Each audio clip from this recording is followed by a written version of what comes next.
Hi, this is Sophia B, female truck driver on the road.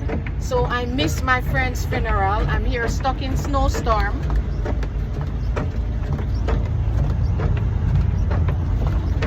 I had a teammate, a man teammate, and he left. He got up and left, quit, left. I guess he decided he wasn't gonna take no more of this. So now I'm stuck here trying to make it to Florida. I'm half the way across the country. I'm not even near the middle of the America yet. My God, look. I just crossed the border, Idaho. And now I'm in Montana. It's like the snow gets heavy. The snow is heavier. Oh my gosh. Well, I guess it comes with the job. All you truckers out there and everyone traveling, be safe.